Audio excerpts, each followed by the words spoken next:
o maior desafio na execução de contratos, Elaine, e aí valendo para todos aqueles que atuam no dia a dia, tem a ver com, basicamente, os aspectos de fiscalização e, normalmente, as regras de repactuação desses contratos.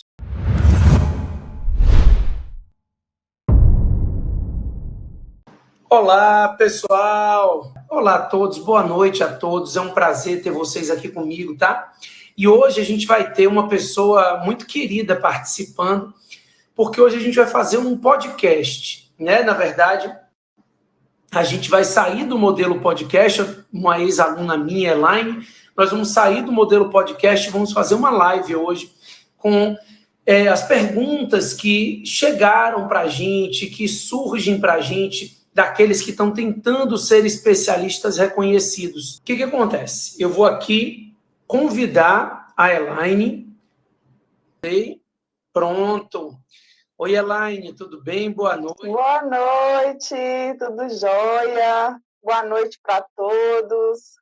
A Elaine é uma ex-aluna, hoje uma grande amiga, uma pessoa muito querida e que está me auxiliando aí, principalmente porque ela tem mais ou menos noção das dúvidas. A Elaine também atua com licitações e contratos, também precisou e precisa de ajuda nessa jornada aí de realização de licitações, na execução de contratos, e hoje ela conduz a nossa live, tá? Com as perguntas dela sobre a execução de contratos, e eu vou deixar ela perguntar e eu vou só responder.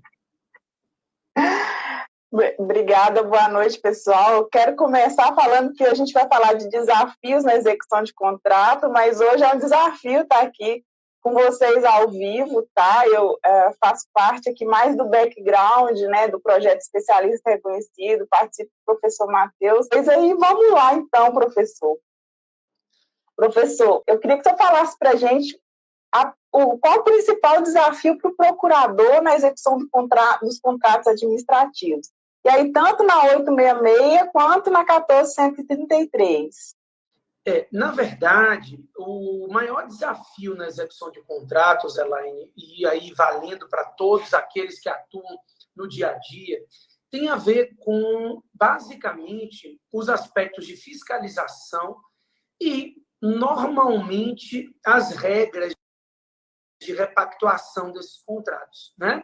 Então, quando a gente pensa em fiscalização, normalmente essa fiscalização demanda ali uma equipe de fiscais, então fiscal técnico, fiscal administrativo, fiscal local normalmente, e essa fiscalização não é simples. Por quê?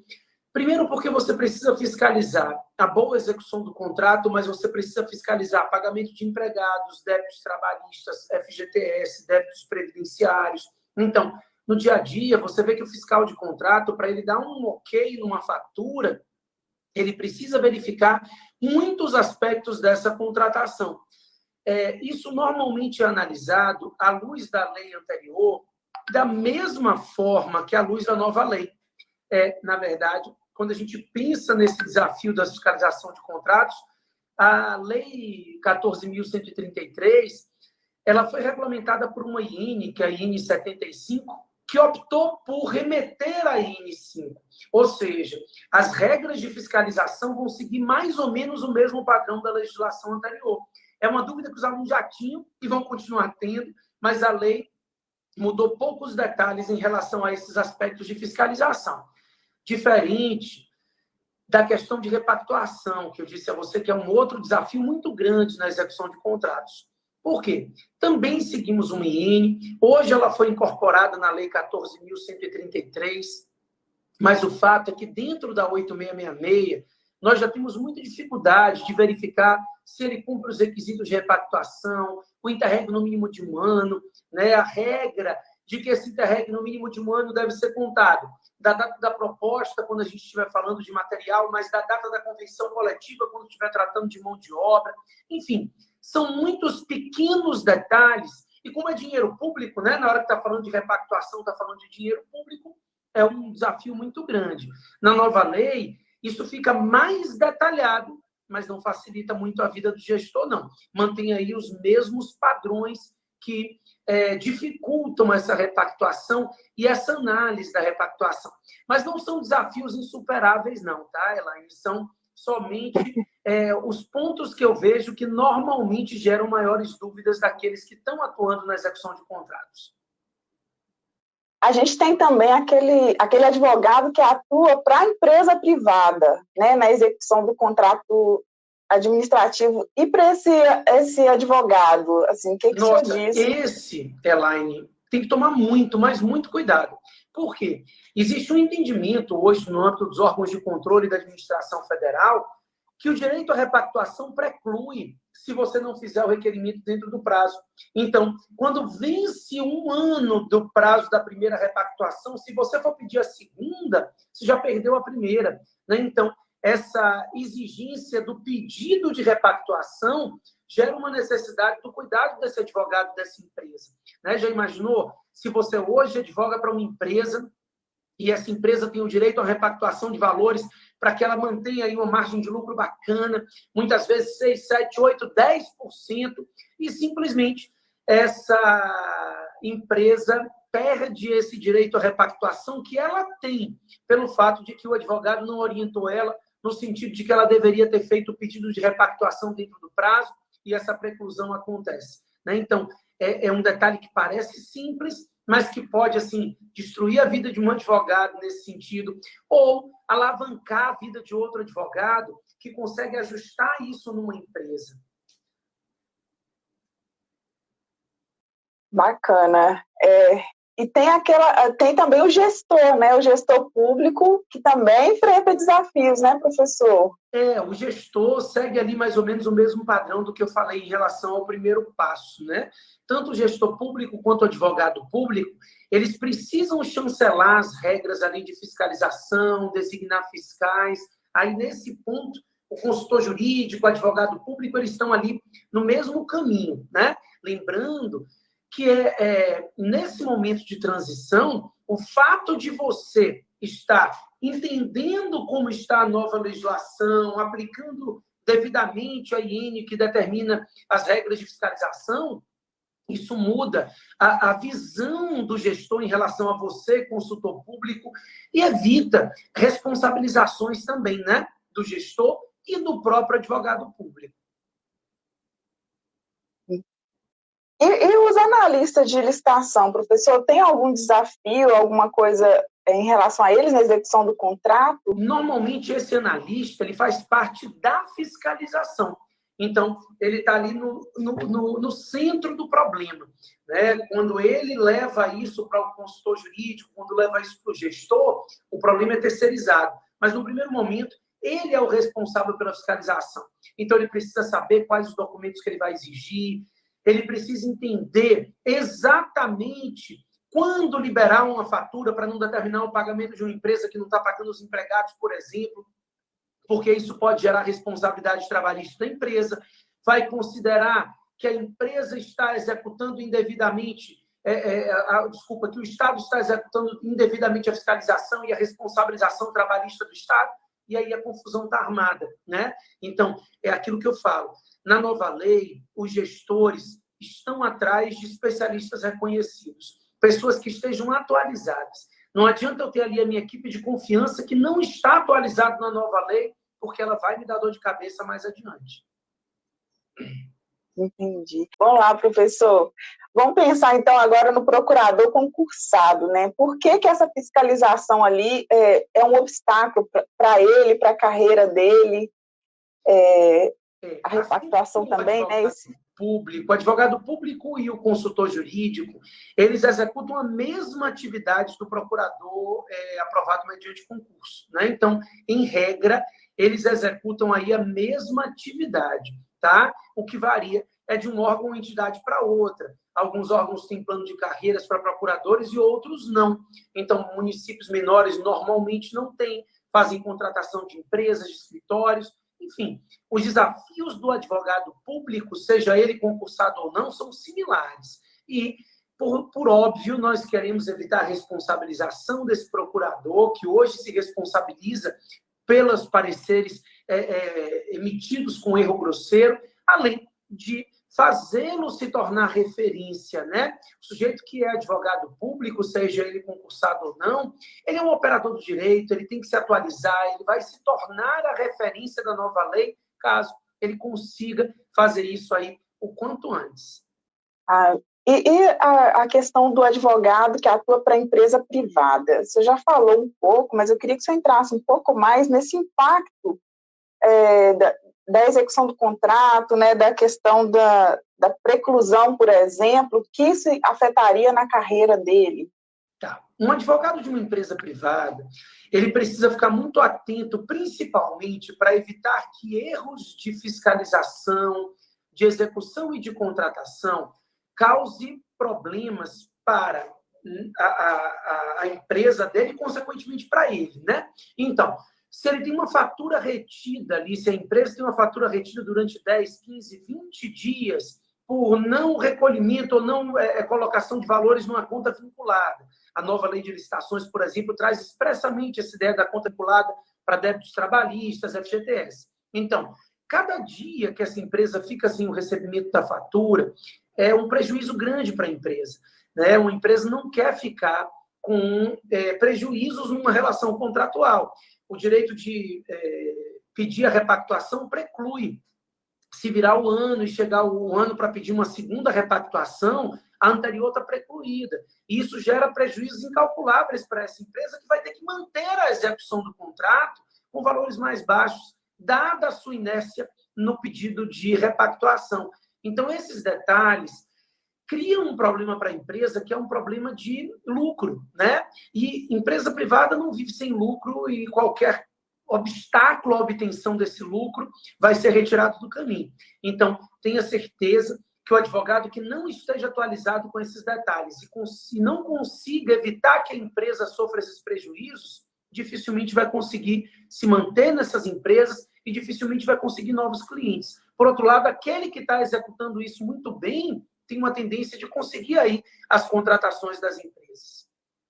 Tem a questão do gestor público também, né, professor? Eu queria que o senhor falasse um pouco sobre esse impacto também para o gestor, especificamente, assim. Isso. Como eu falei há alguns minutos atrás, o gestor, ele é o sujeito que assume a maioria das responsabilidades. É ele que assina o contrato, é ele que assina a prorrogação, a repactuação, enfim, qualquer problema que decorra da execução desse contrato ou da fiscalização desse contrato pode ensejar as responsabilizações de fiscais e tudo mais, mas principalmente do próprio gestor que não está executando o contrato com o dinheiro público da forma que deveria.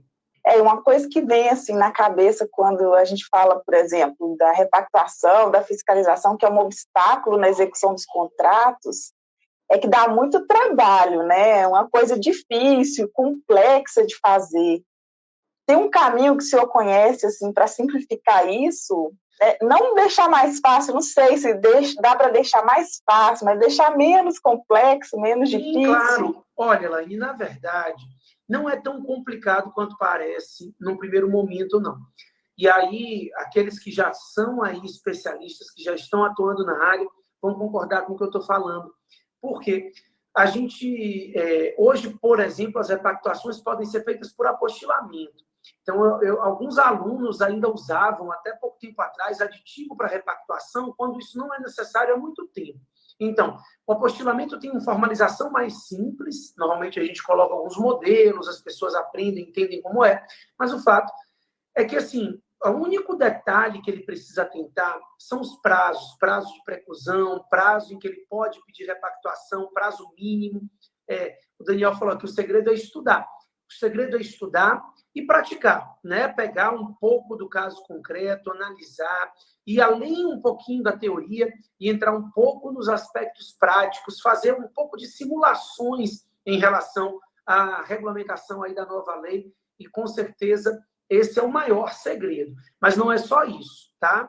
Eu acho que quando a gente pensa num novo sistema, a gente precisa pensar um pouquinho mais, talvez. Estudar, debater, tirar dúvidas, né? Ter ali colegas que são especialistas, que estão atuando na área. Eu digo isso, eu digo assim, existem vários caminhos para você chegar no mesmo lugar, né? Mas os caminhos podem ser mais difíceis, mais tortuosos, mais demorados. E aí, nesse momento, quando a gente está pensando agora nessa oportunidade da nova lei, quem chegar antes está chegando no mar ainda azul, né? E na hora que você explica, professor, esse obstáculo, né, que é a questão da fiscalização, até da repactuação, é natural que as pessoas que estão assistindo, que sejam, né, que atuem com licitações, querer resolver. E quando a gente tenta resolver um obstáculo, a gente pode tentar fazer pelo jeito errado. Na sua visão, assim, qual o erro que geralmente os profissionais cometem na hora de tentar resolver a questão da fiscalização, da repactuação? Olha, a gente tem muitos erros e a maioria deles agora não conseguem mais ser feitos. É que, assim, em 2006, o que a gente via de situações problemáticas de uma prorrogação chegar atrasado, o pedido de prorrogação nas mãos da advocacia pública, e aí a gente via um parecer retroativo, assinado com data retroativa. Isso é uma forma errada. Isso pode gerar responsabilização. Na nova lei, nos novos sistemas, por exemplo, em que nós temos todo o procedimento virtualizado, o sistema consegue vislumbrar a data em que você anexou o seu parecer, a data em que você efetivou a prorrogação. Então, quando você pensa ali que é uma bobagem você datar o parecer de 2, 3 dias antes, não é. Você não pode prorrogar um contrato vencido. Então, a gestão tem que ter muito cuidado com esses detalhes, porque corrigir depois é a forma errada. Então, tem que tomar muito cuidado. O desafio realmente não é simples, é um desafio grande, e eu tenho certeza que aqueles que se dedicarem vão fazer a diferença para si mesmos, né? Vão ter aí uma carreira daqui a 5 anos, eu estou falando 5 porque eu gosto de projetar mais para diante, vão olhar para trás e vão agradecer ter, nesse momento, investido dinheiro, tempo, o que quer que seja, e conseguido se atualizar, porque isso vai gerar esses frutos, sem dúvida nenhuma. E qual é, então, professor, o jeito certo aí de lidar com esse obstáculo, né? Isso. Olha, na verdade, eu digo que o jeito certo é sempre analisar os aspectos de forma preventiva. Planejamento. O planejamento é o jeito certo para qualquer gestor, advogado público, advogado de empresa, na verdade, para qualquer grande profissional, né? Grandes profissionais precisam se planejar. Grandes profissionais não atuam no improviso, não que não seja necessário em algumas situações da vida improvisar, e quem está preparado consegue fazer essa improvisação. No entanto, assim, 95% da sua vida profissional ela é planejada, ela é estruturada. E os contratos também, eles devem ser planejados. Por exemplo, Elaine, só aí para os alunos terem um exemplo interessante, a nova lei dá uma importância muito grande a isso. Ela prevê o plano anual de contratações, né? O plano anual de contratações nada mais é do que um planejamento.